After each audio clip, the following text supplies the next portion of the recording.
saya, Farhana Syahila binti Muhammad Aziz, selaku moderator pada hari ini. Tema forum kali ini ialah tentang pemikiran kritis dan kreatif dari segi Al-Quran dan Sunnah. Isu yang akan dibangkitkan pada forum ini adalah berkaitan dengan mengeluarkan sesuatu kenyataan tanpa berfikiran kritis dan kreatif. Bidang pemikiran kritis dan kreatif bukanlah suatu bidang yang asing dalam pemikiran Islam dan sifatnya yang sejagat turut berkait dengan petunjuk Al-Quran dan As-Sunnah.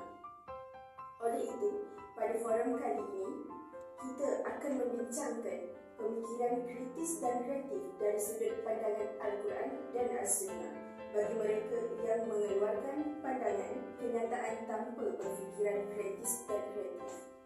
Oleh itu, kita akan memulakan perbincangan ini dengan panel kita yang pertama, Cik Narmazidah.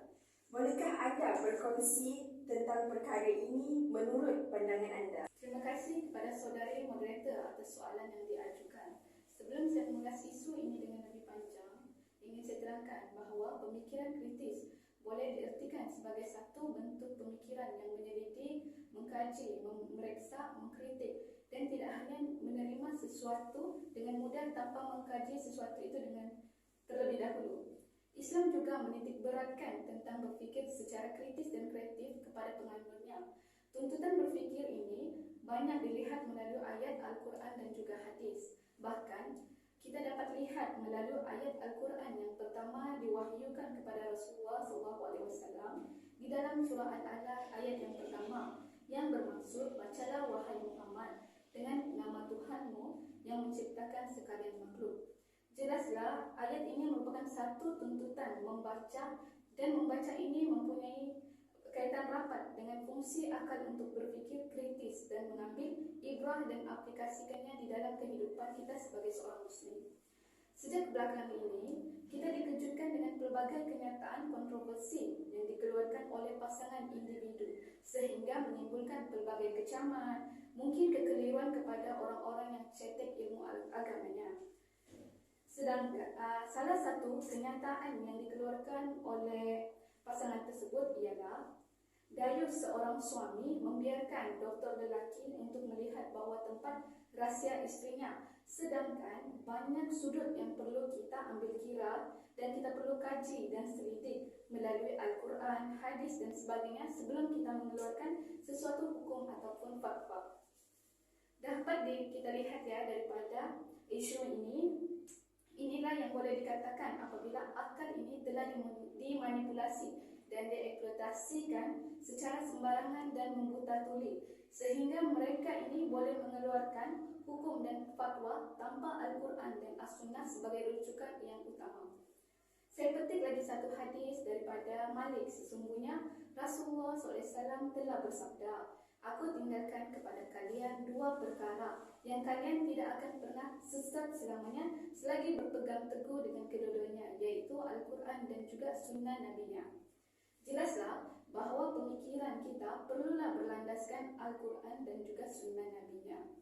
Apa yang boleh saya simpulkan daripada isu ini, budaya berfikir secara kritis ini merupakan satu bentuk kerangka pemikiran berasaskan tauhid. Jadi kita sebagai seorang muslim, seorang yang beragama Islam, pemikiran yang wujud di dalam diri kita ini perlulah diselaraskan dengan tindakan yang digariskan oleh agama. Kerana agamalah yang akan memantau akal dan manusia untuk menuju kebahagiaan dan kesejahteraan hidup di dunia dan juga akhirat. Sekian daripada saya, itu sahaja. Saya kembalikan kepada saudari moderator kita. Terima kasih diucapkan kepada Cik Narmazidah di atas pandangan yang diberikan. Seterusnya, panel kita yang kedua, Cik Syirah Safira. Bagaimana pula pandangan anda mengenai isu ini? Terima kasih kepada moderator kita. Menurut pandangan saya, isu ini tidak akan berlanjutan sekiranya tiada pihak yang membuka mulut. Oleh sebab itu pentingnya ilmu dan adab. Berilmu belum tentu beradab dan beradab sudah tentu berilmu. Seperti sedia kita maklum, sebelum ini isu usahawan Alim Sukri datang ke rumah Bani Babang, yakni Hidayah. Terdapat isu berkenaan faraid di antara keluarga Iqbal dan Hidayah. Mendengarkan daripada buahan hidayah, yakni baru abang yang mengaku anaknya sakit dan ingin membawanya ke klinik, namun tidak dibenarkan sama sekali untuk diberi kunci dan membawa kereta.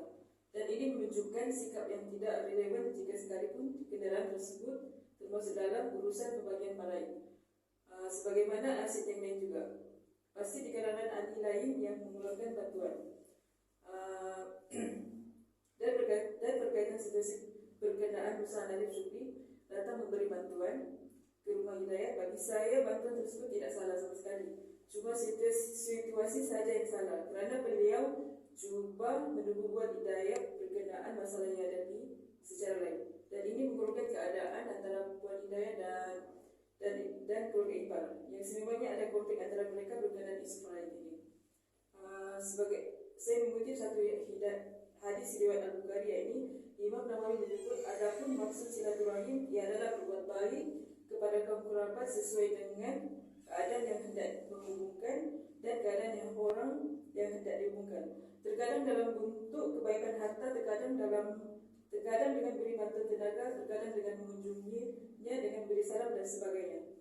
Sebagai pengajaran, sebagaimana kamu masuk dalam keadaan buta dan keluar sebagai seorang bisu. Ini membawa erti apa-apa yang berlaku dalam rumah. Macam contohnya ada konflik, pergaduhan, sama ada tetamu tidak dilayani sebagai orang asing.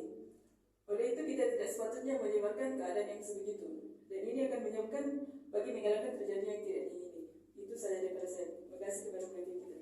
Terima kasih Cik Fira Safira atas hujah yang disampaikan. Akhir sekali, panel kita yang ketiga iaitu Cik Wan Nur Farhana. Apa pula pencerahan yang ingin anda jelaskan berkaitan isu ini? Terima kasih kepada saudara moderator.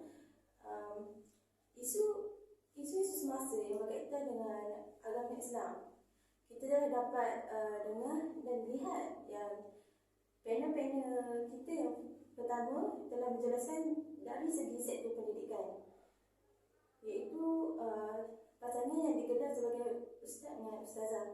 Manakala panel kedua pula yang lebih mencerahkan kepada dalam sektor usahawan perniagaan, yang mana dia sebagai seorang individu yang terkenal memberikan pendapat dan pandangan yang tidak secara berfikiran secara kritis. Dengan itu saya membawa isu semasa dalam politik, iaitu mengenai pelaksanaan hukum hudud di Malaysia. Sebelum menyentuh isu hudud, mari kita kenalkan mengenai apakah itu hudud. Hudud dalam segi bahasa merupakan batasan. Dalam bahasa yang mudah, iaitu menegak. Manakala dalam segi syarak, iaitu hukum-hukum yang ditentukan oleh Allah, sama ada melalui Al-Quran ataupun sunnah Nabi Muhammad SAW. Bermaksud hukum hudud ini merupakan hak Allah yang dikenakan ke atas kesalahan-kesalahan yang telah melakukan kesalahan yang tertentu.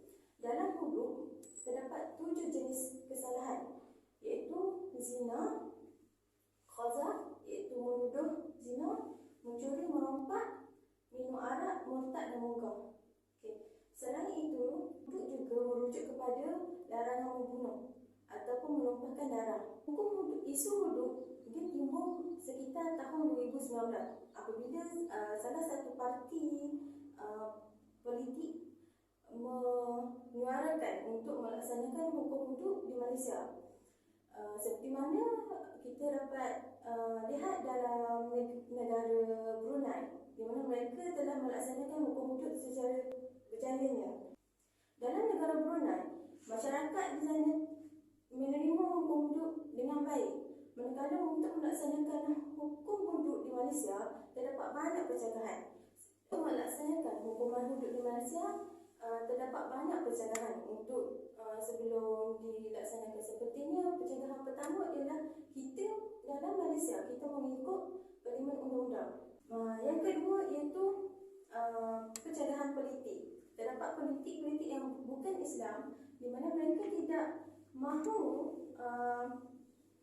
Islam salah satu membesar dan salah satu lagi takkan, kerana tak boleh bagi menyuarakan pandangan mereka mengenai hukuman yang ditetapkan oleh mahkamah apabila mengikut wudu.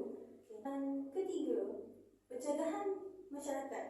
Masyarakat ni kebanyakannya terdapat pencegahan apabila mereka salah faham mengenai hukum wudu. Salah satunya macam hukum wudu jatuhkan syarat apabila seseorang mencuri dipotong tangan. Kita tahu kan. Kebanyakan masyarakat yang miskin dia terpaksa mencuri untuk keperluan hidup mereka. Di situ terdapat pencegahan di mana hukum wudu akan menyusahkan masyarakat yang berkeperluan untuk melakukan kesalahan dalam meneruskan kehidupan mereka. Saya petik dari sebuah hadis daripada Umar radhiyallahu anhu berkata, sesungguhnya Allah telah mengutuskan Nabi Muhammad SAW dengan kebenaran dan telah menurunkan Alkitab. Di antara perkara yang telah diturunkan oleh Allah ialah ayat rejam. Kami baca, kami pelihara dan kami faham.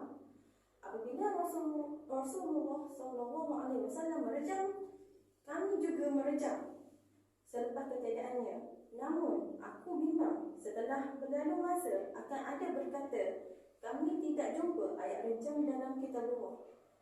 Hadis daripada Al-Bukhari dan Muslim. Dalam hadis tersebut, kita dapat melihat kebimbangan Sayyidina Umar apabila masa berlalu kekurangan ahli agama untuk menegaskan, untuk menaikkan ahli agama Islam secara meluas. Seperti kita sekarang di Malaysia, kita terdapat fatwa-fatwa dan ahli agama, namun mereka tidak dapat menyuarakan pandangan mereka dalam Islam secara langsung, kerana terdapat penapisan seperti masyarakat, ahli politik pun satu, dan juga kerajaan. Justru akhir sekali bagi sebelum pelaksanaan hukum wudu diperkenalkan, kerajaan haruslah memainkan peranan dalam pendedahan secara meluas mengenai hukum wudu. Apakah hukum wudu? Untuk masyarakat dan ahli politik mengetahui secara lanjut apakah kesalahan yang dilakukan dikenakan wudu. Kerana tak semua kesalahan dijatuhkan wudu, dikembalikan kepada mereka faham. Baiklah, terima kasih Cik Puan Nurhana atas pencerahan yang sangat jelas. Di sini dapat kita simpulkan, terdapat terlalu banyak ayat Al-Quran serta hadis yang menerangkan tentang berfikir dan galakan berfikir. Ilmu yang terdapat di dalam Al-Quran tidak akan dapat dihabiskan kerana ianya bersifat mukjizat sepanjang zaman. Walaupun Islam menggalakkan umatnya supaya berfikir sebagaimana yang terdapat di dalam Al-Quran dan hadis, tetapi Islam juga membataskan umatnya dari berfikir tentang zat Allah. Kita juga hendaklah berfikir berlandaskan atas pegangan agama kita sendiri, iaitu Al-Quran dan Sunnah. Bukannya mengeluarkan sesuatu fatwa mengikut pengetahuan kita semata-mata. Wallahualam, setakat itu sahaja untuk forum kita kali ini.